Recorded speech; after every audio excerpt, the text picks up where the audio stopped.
Good afternoon. It's Friday, the 12th of May, 2023, just after 1 o'clock. Welcome to UK Column News. I'm your host, Mike Robinson. Joining me in the studio today, Patrick Henningsen. Welcome to the program, Patrick. Great to be with you, Mike. And live from Damascus, we've got Vanessa Beeley joining us via video link. But we're going to get kicked off here, Patrick, with Ukraine and the Elusive spring offensive. Yeah, just a bit of an update here. This is the main story that's circulating around Ukraine here. And we're calling this, there's the president looking worried, looking stressed. More on that in a minute. The Elusive spring offensive. They've been hinting at it, they've been threatening at it, and it hasn't really materialized. But we're told, Mike, in the last 24 hours that there is sort of an offensive happening, but it's not that clear if it's actually an offensive. And Zelensky said they're not ready for the offensive yet, but yet other ministers are saying the offensive is coming at the end of May. And I've also heard another one, which is that the offensive will be in September, and then another one right before the election. So there's lots of different offensives that have been promised and threatened, but none actually have materialized here. Let's take a look at this. So this is the mainstream media, UK, Telegraph, Ukraine. Russia's denying any breakthrough in Bakhmut by the Ukrainian forces. So they claim they've recaptured 2 kilometers along the front line there in Bakhmut. Russia's, of course, denying it. So the information war continues here. And just to spice up the room a little bit here, Prigozhin is also weighing in as well. So this is the head of Wagner. The head of the Wagner private military company there. And so Putin's troops suffering worst expected scenario near Bakhmut, says Wagner chief Prigozhin here. And so there's a lot of this sort of thing going on. And meanwhile, Zelensky released this video yesterday, Mike, and a lot of people commented he looked really rough. And we've got this clip here. He was looks like he hasn't slept for a few days. He's sort of fidgeting. He looks like he's under duress, under severe stress here. He's also been releasing a lot of inflammatory statements on Twitter, or his handlers, whoever's writing it, in English. It's really strange stuff, like threats, and then all sorts of platitudes about the conflict, etc. So here's one of them here. So Zelensky's promised it's going to end badly for those in the Kremlin. Those who are in the Kremlin, believe me, they will end badly. I don't know how, to be honest, but I would like it to end quickly. But they definitely won't end it. But they definitely won't end with their death. Not sure what that means. No, that seems a bit strange. And to be honest, Mike, I don't think Zelensky knows either. But Dmitry Medvedev, the hawkish former Russian president here, he's responded on Twitter to the death to everybody in the Kremlin threat by Zelensky, saying the creature in green wished death on everybody in the Kremlin and not at his own hands. We do not know how anyone will die, for God's way is inscrutable. But the junkie in Kiev has a chance to die by his own hands, to die by cowardly suicide, like Hitler having swallowed dog poison, says Dmitry Medvedev. So the war of the words, it's ramping up as the pressure builds. It can't get any hotter than it is right now. A lot of people believe that something's going to break. Something's going to happen, possibly with Zelensky. His head military commander of the Ukrainian forces was not present at the NATO meeting, the normal briefing. He wasn't there. They sent a lower level representative. So this is also, there's questions in the air. Where is the head commander of the Ukrainian forces? So the question is, will it end up with an expansion of the war in some way, because Ukraine is not succeeding? Yesterday, Ben Wallace in the House of Commons decided that he was going to announce that Britain is supplying Ukraine with longer range missiles. These are Storm Shadow cruise missiles. The manufacturer says these have a range of 155 miles. And you compare that with HIMARS, they have a range of 50 miles. So these are longer range. But here's the thing, Patrick, these things are launched from the air. So my question is, who's going to be launching them? Are they just going to be able to sling them under a couple of MiGs? Obviously the Ukrainians saying that they have been saying for quite some time that they need these weapons because they obviously don't feel that they can use missiles fired from the air. Their aircraft are targets. Their aircraft are being shot down, so they want longer range missiles that they can launch from further away from the battlefront, is what they're saying. But the question is, can you just sling these under a MiG? Or do they have to, as the photograph shows, do they have to be slung under a Eurofighter, a Typhoon? In which case, is it going to be the British that are firing them? Is it the Polish? Is it the Slovakians? Who's going to be firing these? Well, one thing's clear is that it probably not going to be fired from a jet that's being housed on an airstrip in Ukraine itself. More likely, we're talking about Poland, possibly another location. So that's the other part of this. It's got triple redundancy, 900 pounds warhead explosives. This is a serious weapon. So imagine if this cruise missile was used, Mike, to hit a target in Russia, within Russian territory, a city, a facility, or if there's civilian casualties as a result. I don't have to tell everybody what that means in terms of escalation. Well, indeed. So first of all, let's have a look at have a listen to what Ben Wallace said about this yesterday. In December, I informed the House that I was developing options to respond to Russia's continued aggression in a calibrated and determined manner. Today, I can confirm that the UK is donating Storm Shadow missiles to Ukraine.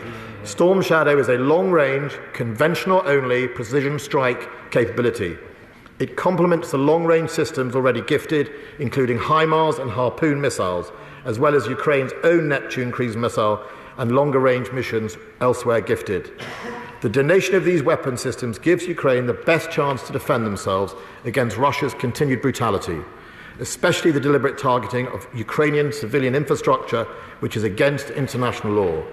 Ukraine has a right to be able to defend itself against this.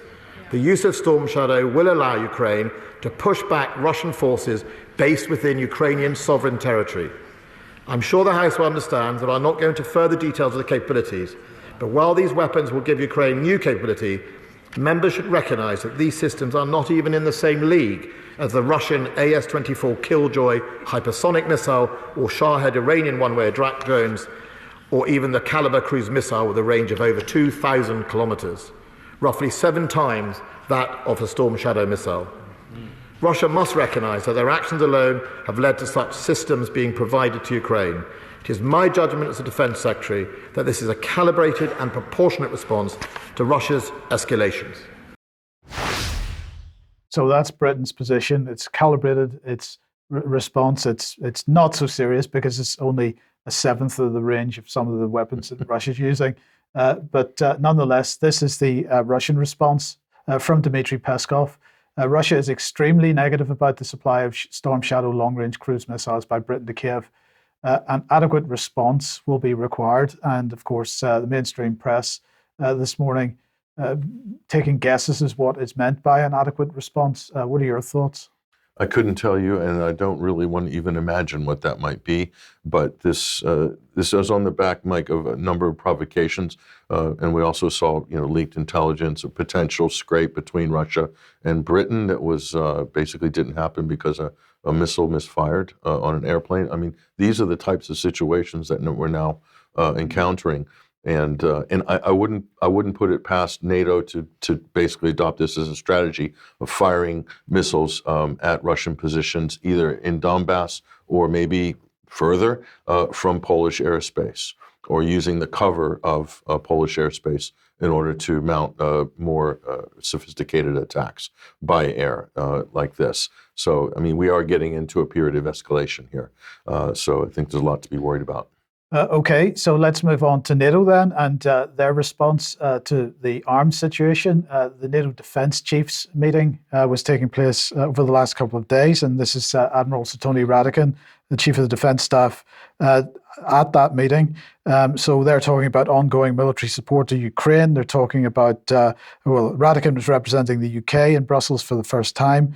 And of course, Finland was there as a full member. Sweden was there as an invited guest. But again, they're talking about trying to ramp up the arms deliveries to Ukraine. It gets even better. The European Union, here's Thierry Breton, the EU Commissioner for Internal Markets, really saying the European defence industry has to see how Europe can move into a war economy mode. So don't worry about feeding people or providing them with proper healthcare. We've Or got to, affordable gas and electricity. indeed, we've got to move into a war economy mode. He went on to say, we're talking about expanding existing production, modernizing production, perhaps creating new production lines and new factories within plants that are already there, and also reconversion of old ammunition plants, which can be adapted to current standards. I think that within 12 months' time, with support, we will be able to ramp up production capacity to 1 million shells per year in Europe. So that is their aim, a war economy. And what are your thoughts? Well, it looks like Europe's gearing up for a long, smoldering, simmering war with Russia. So, yeah, this reminds me of the Soviet wartime economy. I mean, isn't that what Brussels is becoming? Yes. Have you seen their 3-year energy projection? They're banking on energy scarcity to run the European economy for the next 3 years. I mean, so the Soviet Union collapsed and was replaced by another Soviet, one that's based in Brussels.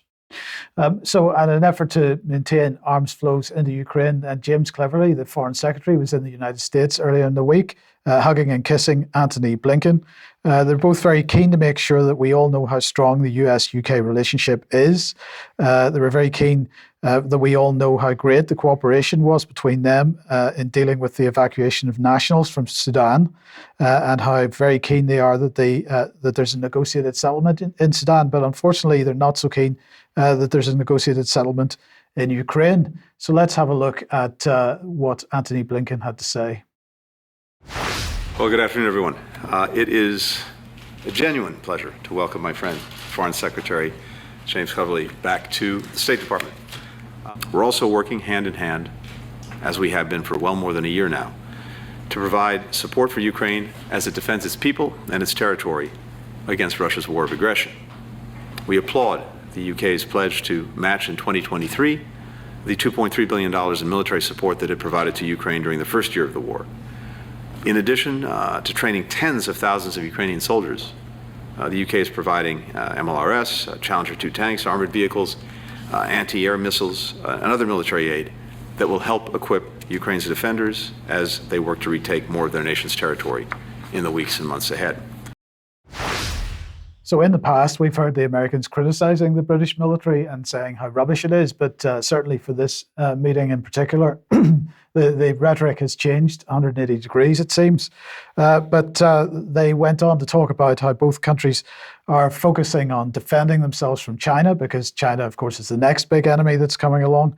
But that's not all, because both countries are very keen to work on what Blinken described as their agenda. So let's just listen to what their agenda is all about.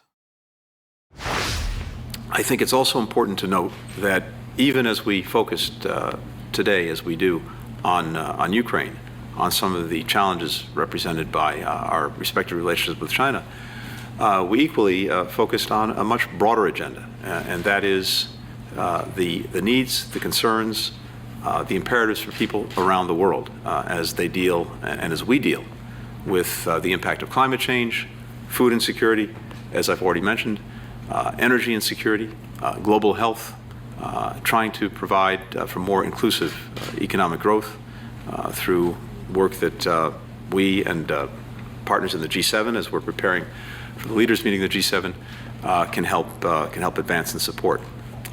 That agenda is very much the focus of both the United Kingdom and the United States. So there we have it, Patrick. We've got all the key agenda items: climate change, food, energy, global health. Now, when he's talking about an inclusive economy, he's actually referring to inclusivity in the sense of the culture wars, LGBTQ, and all this kind of stuff that's going on. Equity. And so on. Equity. Well, he was talking about inclusivity. Everybody But anyway, gets the same. Everyone gets less, but gets the same. Right, indeed. But the gall of him, Mike, to say we need to address energy insecurity. The United States is directly responsible for Europe's energy insecurity, and no mention of the blowing up of the Nord Stream pipelines. Who did that? Was it Russia or was it the U.S. and its NATO partners? I think that had something to do with Europe's energy insecurity, Tony.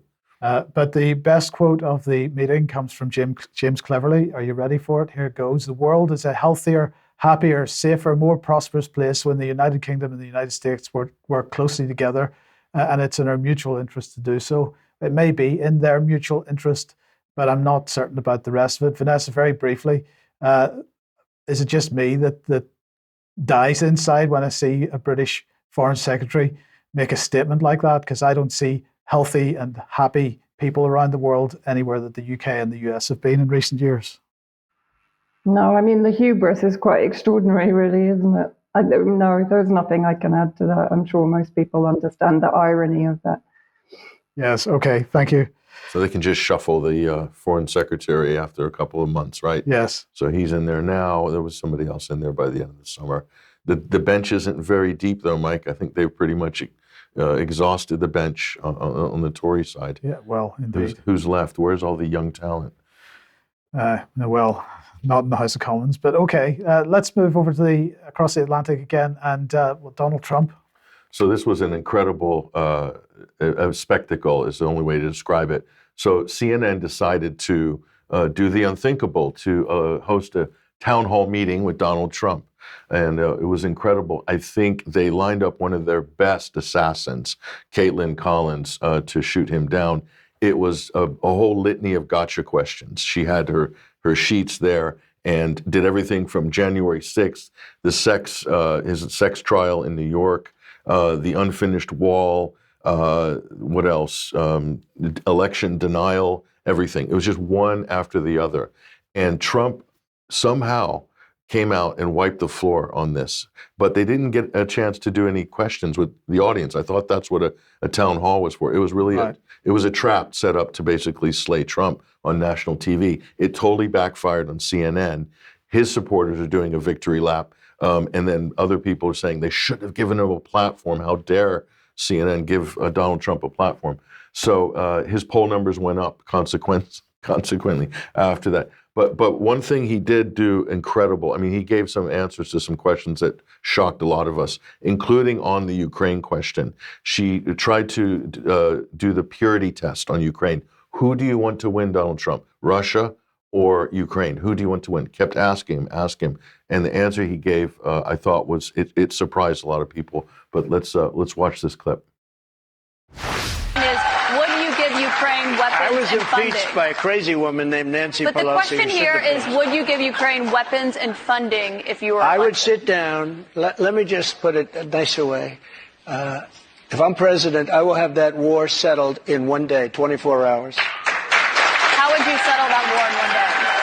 Because I'll meet with Putin, I'll meet with Zelensky. They both have weaknesses and they both have strengths. And within 24 hours, that war will be settled. It'll be over. It'll be absolutely over. Do you want Ukraine to win this war? I don't think in terms of winning and losing. I think in terms of getting it settled so we stop killing all these people and breaking down this country. Now, can I just follow up on that? You said you don't think in terms of winning and losing. Mr. President, can I just follow up on that because that's a really important statement that you just made there. Can you say if you want Ukraine or Russia to win this war? I want everybody to stop dying. They're dying. Russians and Ukrainians. I want them to stop dying. And I'll have that done. I'll have that done in 24 hours. I'll have it done. You need the power of the presidency to do it. Yeah. Right, okay. So that's the divisiveness. You see how the media operate. This was just a master class in how Machiavellian and underhanded the mainstream media are. And Trump somehow cut right through it and went around and got straight to the people. And you can see the reaction from the crowd. They are anti-war. Americans in general are anti-war. The media is not. The media is not, and nor is Congress and Senate. That's the problem we have. I think the same thing is true in Britain. Yeah. I think the same thing is true. Okay, let's move to Turkey now, Vanessa. Yeah, well, elections on Sunday, so only 2 days away. And of course, 2 days ago, there was the quartet meeting of Turkey, Syria, Iran, and Russia in Moscow to discuss Turkish occupation, annexation of Syrian territory, and normalization of political relations with Syria. We'll talk about in the next section. Hurriyet, who are considered to be kind of rather aligned with the current government of President Erdogan, are claiming that Erdogan will win the election in the first round. Basically, just to explain, if he gets above 50% of the vote in the first round, which is on Sunday, he is automatically declared president. If, however, it's a kind of a hung vote, he gets less than 50%, and the primary opposition, Kılıçdaroğlu of the CHP, the Republican Party, gets a high percentage, it will go to a second round on the 28th of May. So Sunday is an important day, obviously, in the election, and we'll see whether Erdogan comes through with a high percentage of votes. They're claiming an 85% to 90% turnout, which is pretty high. Now, when we're talking about interference in elections, it's kind of interesting what's going on in Turkey at the moment. There is a definite battle going on between the non-aligned axis, the so-called multipolar axis of Russia and Iran, and China to some extent, and then, of course, Syria, and the US. The US is very much coming down on the side of the Turkish opposition leader, Kılıçdaroğlu of the CHP or the Republican Party, as is the media. If you actually take a look, just do a search on whatever engine you use, and you will see the majority of Western media supporting in one way or another the opposition to Erdogan. So the Turkish opposition, this is where the interference comes in, and it's kind of quite funny. It's very clearly defined who is supporting who by the rhetoric that's coming from both candidates. So the Turkish opposition leader accuses Russia of spreading conspiracies, deepfakes ahead of election. This is just after another opposition member basically pulled out of the race after sex tape allegations. And then if you go forward, Kılıçdaroğlu went on Twitter and said to his Russian friends, "You're behind the montages, conspiracies, deep fakes, and tapes that were exposed in this country yesterday," without providing further details. If you want our friendship after May the 15th, get your hands off the Turkish state. We are still in favor of cooperation and friendship. So a clear threat there from the CHP party. As I mentioned, the mainstream media are definitely pushing Kılıçdaroğlu as the politician touted as the future of Turkish democracy. The Guardian is a pretty good example of the media headlines in the West. Going forward again. But if you remember, in 2016, there was a CIA-backed coup to effectively remove Erdogan from power back then. And then I'd actually missed this. I found this today when I was going through some of the information on previous elections, that in 2020, Joe Biden, prior to his own election, hinted at interference in Turkey's 2023 elections in an interview with the New York Times editorial board. One of the most extraordinary quotes that came out of that interview is in the next slide. Yeah. So he basically said in this interview, it's on record, and this was prior to his election as president, "I'm still of the view that if we were to engage more directly, like I was doing with them," meaning the Turks, "that we can support those elements of the Turkish leadership that still exist and get more from them and embolden them to be able to take on and defeat Erdogan, not by a coup, he repeats, but by the electoral process." Well, I mean, I don't know what you two think, but that to me sounds very much like interference in Turkish political affairs, but still moving on. So then I recommend everybody follows this guy, MK, another one that's difficult, Badra Kumar. He was the former Indian ambassador to Turkey, gives some really excellent insights, not only into the elections, but into politics in Turkey. And basically what he says in this particular article, he points out the main reason that the US is anti-Erdogan. There are a number of reasons, one of which Erdogan has actually been throwing around accusations against the opposition of being very much pro-Western policies like LGBT and so on and so forth, and promising that he will maintain the conservative line in Turkey. So that's also kind of interesting. Kılıçdaroğlu is basically denying that. But of course, what the Indian ambassador says, the bottom line is, of course, the close, friendly, mutually beneficial relationship that Erdogan forged with Russia. Now, this has old history. He points out the new kids on the block do not know that Ataturk himself was on friendly terms with the Bolsheviks in the Cold War era too. Ankara, its NATO membership notwithstanding, maintained a certain non-alignment with the United States. Succinctly put, Erdogan has only reverted to that past, but openly, and built on it rapidly, being in a hurry to position Turkey optimally in the emerging multipolar world order. So there you have it. That's the reason why the US doesn't want Erdogan re-elected. Thoughts? Well, just to add to that, this is a great article here by Dr. John Arrington. It's at 21st Century War, a momentous election or decisive referendum. What's at stake here is really the shape of the future Turkish state.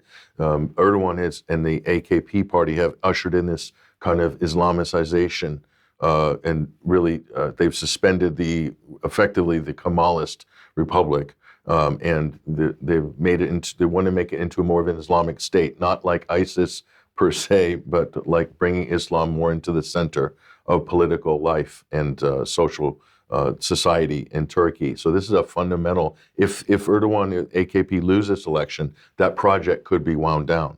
So this is a do or die and it's a long project. It's been going since 1994. This is a gradual transition. And the election, they chose the day, May 14th, the 100-year anniversary of the foundation of the Kemalist secular Turkish Republic. So very, very symbolic. So there's a lot at stake, not just on the NATO side and geopolitically, but like regionally. Turkey wants Erdogan, their vision, AKP, is to have Turkey at the center of Islamic life in the world, sort of on par where it used to be with the Ottoman Empire. So this is a big nation building, new nation building project. Make Turkey great again, or the new Turkey. Right. So Erdogan is your sort of Trump, but I think he's even more extreme than Trump. And as Vanessa said, using American tactics of Russian interference, and then based Erdogan here, he's calling the opposition gay. He said at a recent rally, he said in the run-up to this week, he said, "We know that Mr. Kemal is an LGBT person." And so he's basically saying that the CHP is LGBT, the IYI party is LGBT, the HDP is LGBT. These are all the six coalition parties that form Kemal Kılıçdaroğlu's coalition. So I think I got that right.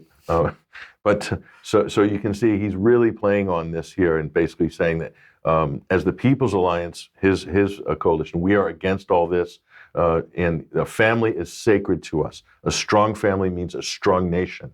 No matter what they do, God is enough for us. So you've totally different departure here in terms of politics. Mm-hmm. So I think this is very significant, and so it'll be a make or break for this new Turkey project on Sunday. Vanessa. In Turkey, particularly Westerners that are living there and, are very aware of the COVID project and what's incoming through the Western-centric global power grab, are saying that Kılıçdaroğlu is the one that is going to be bringing in all of the WEF measures, the CBDC, the Digital Alliance and all the rest of it. So they are genuinely worried if he gets in. So it's kind of between a rock and a hard place, the two candidates in Turkey right now. Yeah, Turkey's an interesting. Last thing I'll say, they're an outlier in terms of NATO. I think we can all agree. But the Erdogan government, the current Turkey, they're very realist in their worldview outlook. In other words, no close friends. It's enemies. They have enemies, but they're definitely not among of the sort of the globalist. The current Turkish regime, it's not of the globalist vein. They act in their own realist interests. And so they see eye to eye with Russia in that respect. If this new government comes in that's more pro-U.S. and the U.S. has more sway, that will change. So I think there's a lot to consider there. Okay, thank you both. Now, if you like what the UK Column does, you would like to support us, please head over to community.ukcolumn.org. There are options to help us out there. You can pick something up at the UK Column shop, but please do share anything you find on the various platforms, especially from ukcolumn.org or ukcolumnextracts.co.uk. London tomorrow, the Truth Be Told conference. It's a public event rally taking place at 1 p.m. Trafalgar Square. You, Patrick, Dr. Mike Eden, Andrew Bridgen, Tess Laurie, Ross Jones, others speaking. Yeah, so it looks like it's going to be a great event. Okay, and if you aren't able to get to it, get to it if you possibly can, but if you aren't, it'll be live streamed at Children's Health Defence. The URL's on screen at the moment. Now, sticking with Andrew Bridgen, he has decided that he needs to sue Matt Hancock for the comments that Matt Hancock made with accusing Andrew Bridgen of being an anti-Semite. So this is what he said. Mr. Hancock's comments were an attempt to shut down valid concerns expressed by me. I think that's a fairly straight comment and fairly clear to be correct. Hancock, or at least a spokesman for Hancock, said this: vaccines save lives, and Matt will always defend science and progress against unfounded conspiracy theories that put people's health at risk. So I haven't seen a specific comment from Matt Hancock himself about this. Basically, Andrew Bridgen taking him to the High Court on a defamation charge, and we'll see how that goes. Do you think they'd want to settle before trial on that? Because discovery might be a little bit uncomfortable for some people. Well, indeed, and I think that is a very valid point. I look forward to seeing how this plays out. Okay, let's move on then. The Department of Homeland Security. Well, I saw this up at Zero Hedge this week, Mike. This is just unbelievable. The DHS, Department of Homeland Security, they're producing videos teaching citizens how to identify radicalized conservatives in this case.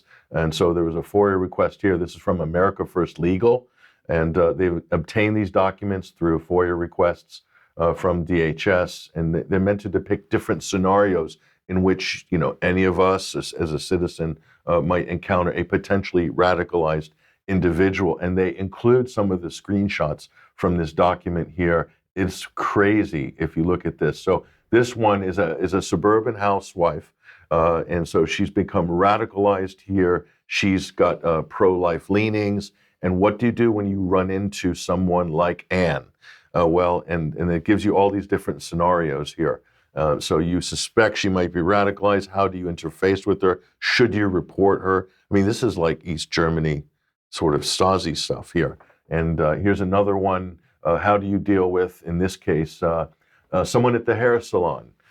You've been at Anne's hairdresser for years. During one of Anne's visits, she brings up a pro-life argument and begins ranting. Should you, A, call the sheriff? Should talk to coworkers, go online to do more research about which groups Anne's talking about? Call Anne's husband, or contact Anne's pastor or preacher. Stop by her house and check and see if she's okay. So look, this is basically, here we go. So and if she brings up pro-life arguments. So this is the biggest law enforcement agency in America doing these how-to videos of how to profile all different citizens in different situations, radicalized conservatives. And the pro-life thing is big. Who defines who is radicalized? They do. They do. Yeah, they do. Law enforcement does. So as we know, it's totally arbitrary, like everything else, as we've said on this program before. So this is just political targeting, basically, here. So I think that's incredible. So we might have more of the same coming our way here. I'm sure that this is already something we're dealing with. And this one's interesting here. Yeah, Courtney, an old high school friend who's a budding conspiracy theorist, radicalized suspect. Courtney, in her mid-30s, divorced. What should you do if you encounter an old high school chum who's become radicalized? and it gives you a sort of how-to list of how to report them, possibly get in touch with somebody, etc. I mean, this is crazy. So this is, as you said, pure Stasi stuff. Now, obviously, Nina Jankovic was attempting to, within the remit of the Department of Homeland Security, bring in a massive censorship regime, but this takes it to a whole new level. So this is encouraging local communities to build a culture of fear within local communities that causes people to self-censor. And totally legitimate issues you're talking about. Yes. Are they too constitutional? I've seen this before in other documents, but the way that they're doing here, this is what they did with Arabs and Muslims post 9/11. This is the sort of thing that was common. So everyone's being profiled, very much like the prevent strategy in the UK. So just to compare, pretty much along the same lines. I wouldn't be surprised if they were, consulted or inspired by prevent. They thought, wow, that's working so well in the UK. Let's implement that in the United States. Yes. Okay. Now let's come back to the UK then. And obviously, the economic news yesterday was that the Bank of England has pushed interest rates up to 4.5%. Lots of people getting very worried about that because of the implications for mortgages. This is all because inflation is too high. The bank saying it's been around 10% since last summer. So they've raised interest rates to make sure inflation falls and stays low. But then they say we expect inflation to fall quickly this year and then meet our target, 2% target, by late 2024. And so some commentators asking, well, hold on a second.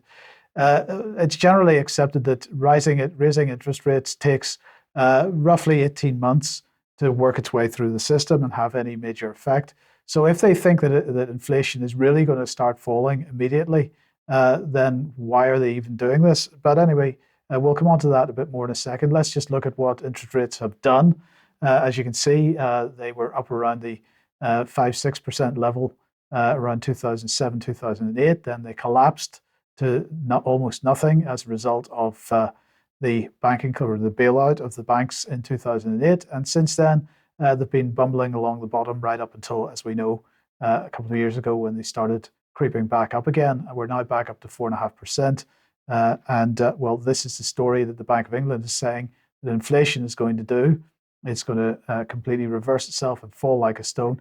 There is no evidence whatsoever that this is the case, because although we've seen some falls in the wholesale price of energy, for example, we're not seeing those price falls coming to the retail level, and this is the fascinating bit about it. So we're seeing, for example, at every area, whether it be energy prices, food prices, even interest rates on bank accounts. If you look at the bank base rate has been rising, but that's not coming through the savings rate. So the banks are not passing this on to the consumer. So this is the main problem. But let's just briefly have a look at what Andrew Beeley, if you can stomach it, had to say yesterday about this. Today, we've raised interest rates to 4.5% and updated our assessment of the UK economy. The economic situation is tough, but the economy is doing a bit better than we thought. Energy prices have fallen, unemployment is low, and we now think we'll manage to avoid a recession. But inflation is still too high. With food prices rising particularly fast, many people are rightly worried about the increasing cost of living. We do think inflation will fall quite sharply from now. We think it will halve by the end of the year and be back to our 2% target by the end of 2024. But we need to be sure this happens, and that's why we have raised interest rates today. Raising interest rates is the best way to make sure inflation falls and stays low. We know that isn't easy when money is tight, but it's vital we bring inflation down so that the economy can grow, create new jobs, and prosper. So he's acknowledging that money is tight. So it's not that there's so much money sloshing around the economy that's driving the inflation, but no mention of what is driving the inflation, no mention of the massive expansion in the money supply since the coronavirus, the policies around coronavirus and the shutdown of the economy and so on. So anyway, I thought we'd just leave this particular segment with this poll on Twitter from Kevin, who asked, in your opinion, is the Bank of England corrupt? 2,791 votes when I took this screenshot this morning, and 75.8% of people believing they are. I think it goes beyond corruption. But anyway, many people now suggesting that it's time for the current leadership of the bank to go. Okay, let's move on then. Vanessa, Iraq's foreign ministry announcing that Syria is back in the club. Yes, so on the 7th of May, and this has kind of set off a whole round of reactions from the West, predominantly from the US and the UK, which I'll come on to.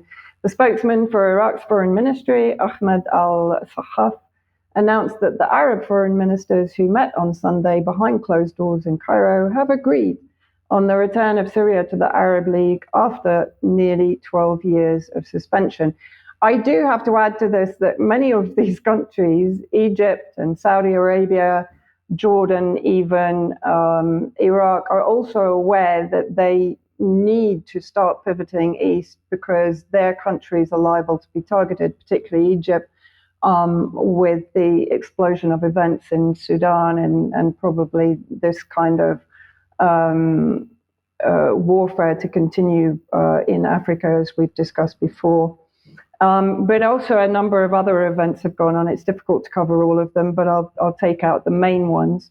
So Iraq, on the 10th of May, signed an agreement with Iran to expand energy ties and establish a joint office aimed at overlooking cooperation between the two countries, the Iraqi Oil Ministry announced, coming as part of Iranian Oil Minister Javad Algi's visit to Baghdad. This, of course, also seeks to fall into the de-dollarization project because, of course, the US has been sanctioning billions in Iraqi funds, which are owing to Iran, to impede cooperation between Iraq and Iran. 1/3 of electricity and gas comes from Iran to Iraq. And of course, more recently, the US has been triggering ISIS terrorist fighters to attack electrical facilities in Iraq. Many people are not aware of that. They have done that historically in Syria, but also in Iraq. Now, the next bit of good news, I've written about this in greater detail at my Substack. If people want to go there, it's the last article that was published.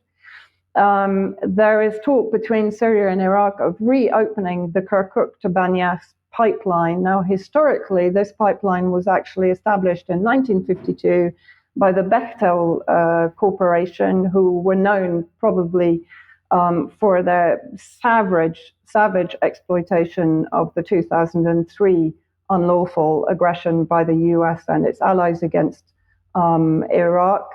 And then basically it has a long history, which I detail in my article. But basically it was bombed by the US in the first Gulf War and in the second Gulf War, and in 2010 reopened. But then when the 2011 regime change war started, basically ISIS were introduced into the areas where the pipeline ran, and that made it impossible to keep it running. So the US interference to prevent this pipeline has been extensive throughout history. What will the pipeline do? It will increase the alliance between Russia and Iran, because Iran is looking at connecting to the pipeline from Iran to Iraq. It means that Iraq can bypass the Kurdish Contras that are occupying oil fields in Iraq. 12% of its oil produce comes from Kirkuk. And it means an activation of the Syrian oil processing industry in Banyas. It means an increase in trade to the maritime port connected to Banyas, etc. So it's a kind of win-win situation for Syria and Iraq, which means, of course, the US will try its best to put obstacles in the way, including sanctions and the triggering of ISIS terrorist groups. On the 10th of May, we had the quartet meeting that I mentioned between Iran, Russia, Turkey, and Syria to discuss the so-called normalization of relations between Turkey and Syria. A lot of people have published the next photo saying, look at the body language, and I do have to agree. On the left, you have His Excellency Faisal Muqdad, the Foreign Minister of Syria, and on the right, Mevlut Cavusoglu. I'm probably murdering the Turkish names, and I apologize to anyone from Turkey who's watching. And you can see there that Muqdad has a far more in-power, bullish body language compared to a rather diminutive Cavusoglu in the photo.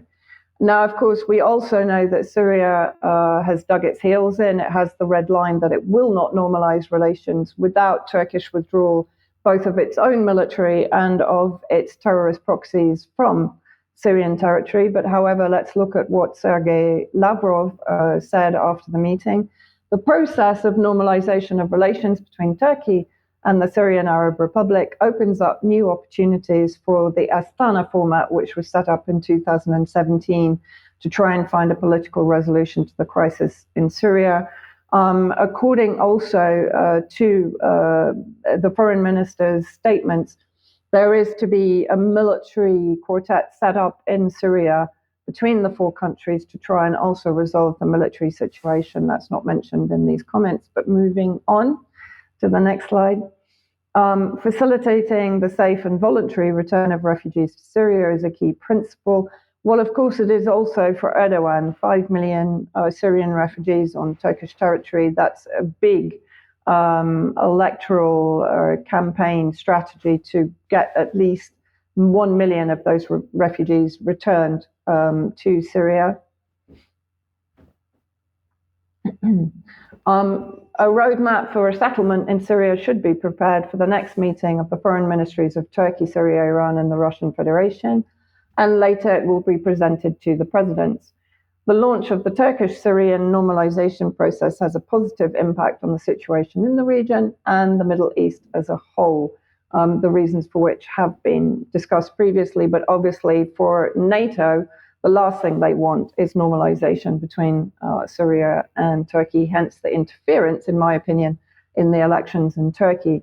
Now, an interesting thing that Lavrov did say, and I have also received information that this has been happening for some time. According to our data, the Americans have started to create the so-called, and I've put in brackets, new Free Syrian Army near the Syrian city of Raqqa, engaging local Arab tribes along with militants from ISIS and other terrorist organizations. The goal is clear: to use these militants against Syria's legitimate authorities in order to, again, I've added, destabilize the situation in the country. So in response to Syria's rejoining the Arab League, the club, as you called it, Mike, what is the US and, of course, the UK doing? Reigniting the terrorist war against Syrian Arab Army and its allies. So on the 10th of May, we had the Syrian Ministry of Interior put out a statement that a police vehicle had exploded within the compound of Barzeh police station. Sorry, that seems to have I'm sorry, been the text is... Yeah, no, sorry it's okay.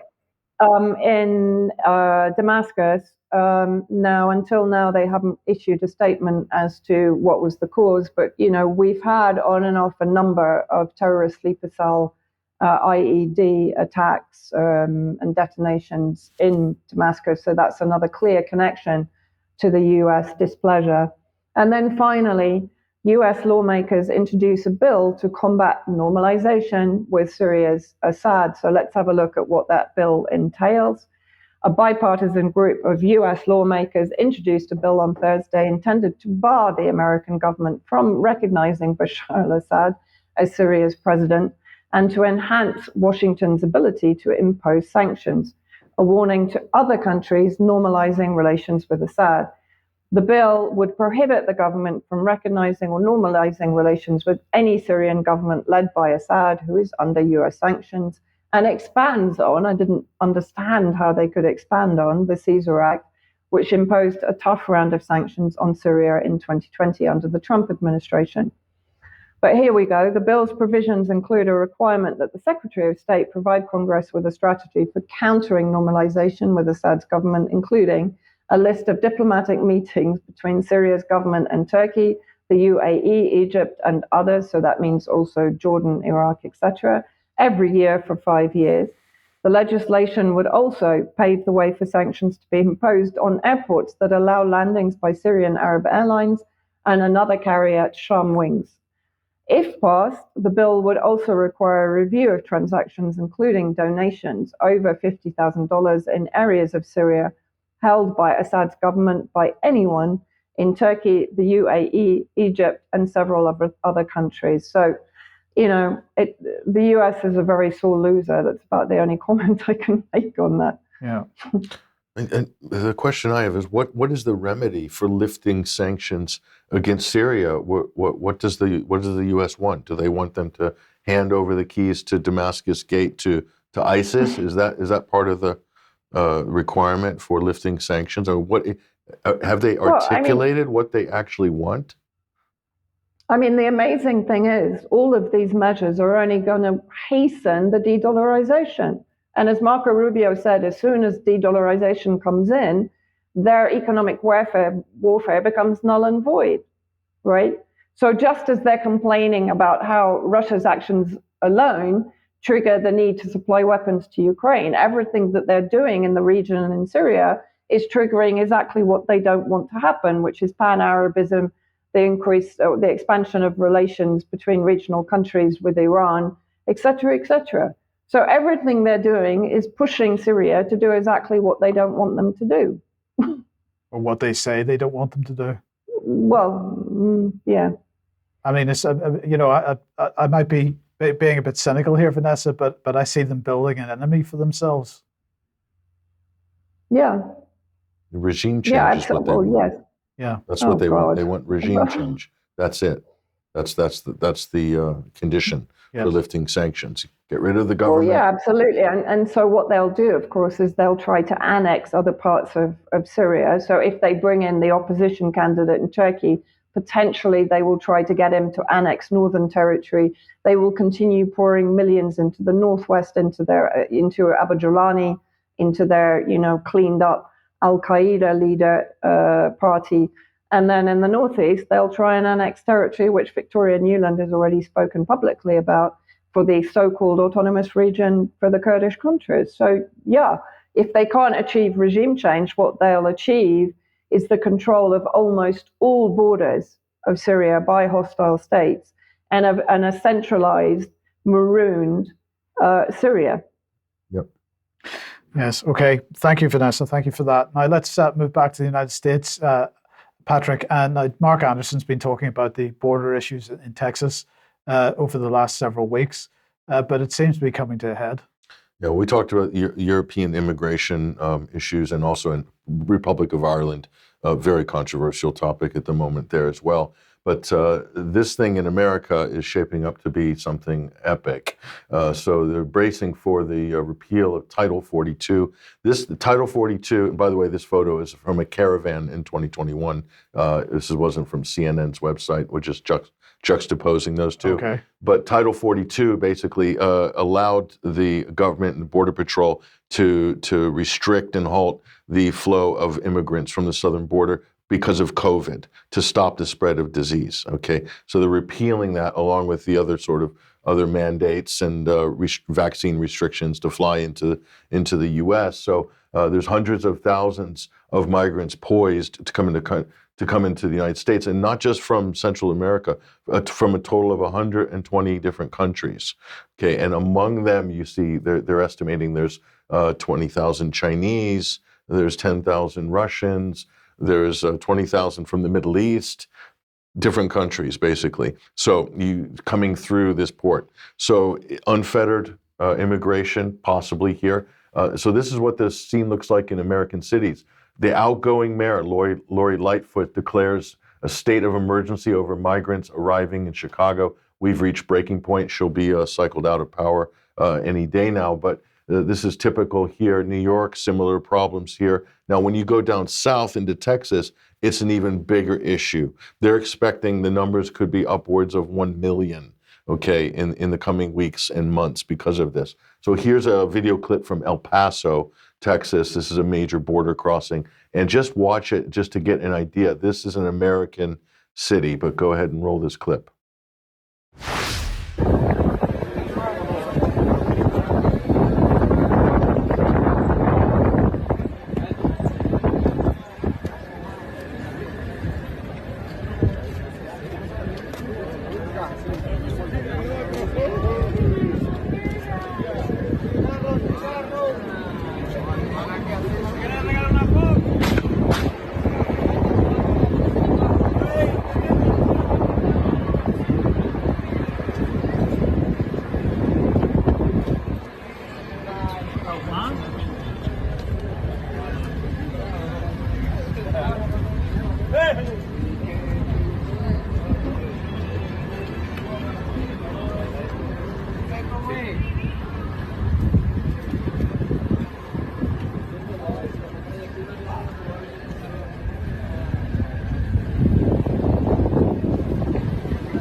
Those are quite incredible scenes.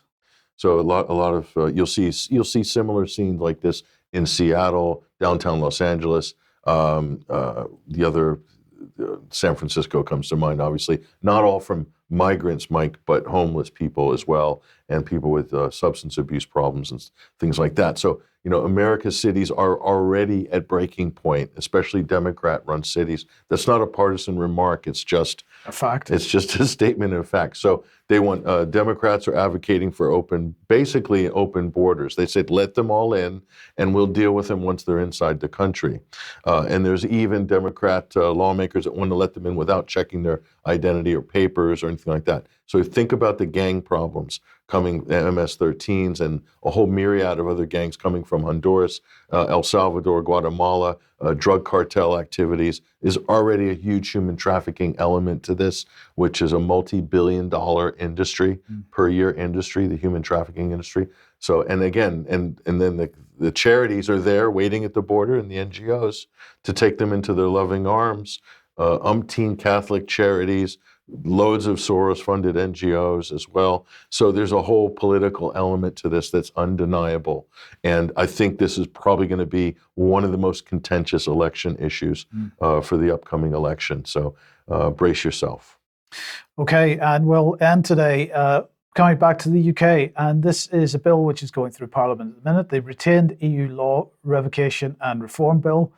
This is a bill to revoke revoke retained EU law to make provision relating to interpretation of retained EU law and its relationship with other law and so on. So what are we talking about here? Well, the current count, I believe, is something around 4,800 individual pieces of legislation that are on the statute books as a result of the UK's membership of the European Union. Obviously, after Brexit, those were retained so for whatever reason, and the government decided that they wanted to revoke all these pieces of legislation and replace them with British legislation instead.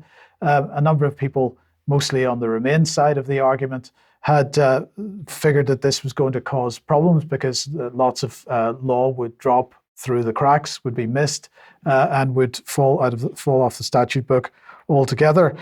So the government in that piece of legislation was intending that the EU retained law would come off the statute books by 31st of December this year at the latest. That's all 4,800 pieces of legislation. Well, the government has now decided that they're going to reduce that number. They're going to aim for 600. They're going to choose 600 of those pieces of legislation instead by the end of the year, and they're going to put an amendment into the bill to try to make that happen. But the problem is they didn't tell Parliament, as usual, as this government does. They didn't tell Parliament before they told the press and briefed the journalists and so on. So there was a bit of an exchange in the House of Commons yesterday. I just thought we would end the programme with that. So let's just have a look at what happened. Before we begin the urgent question, I note that it is highly regrettable that the government decided not to offer an oral statement on this matter yesterday. Given the importance of this announcement, on such matters, full engagement with Parliament and its committees is essential. Before I call the Chair, I will remind the government we are elected to hear it first, not to read it in the Telegraph, and certainly not a WMS is satisfactory on such an important matter. Hence, that I would always say, I'm now going to call the chair of the European Scrutiny Committee to ask the urgent question. Sir William Cash. Thank you, Mr. Speaker. I'm very sorry that the sequencing that we chose was not to your satisfaction. I was... Order. That is totally not acceptable. No. Who do you think you're speaking to, Secretary of State? I think we need to understand each other.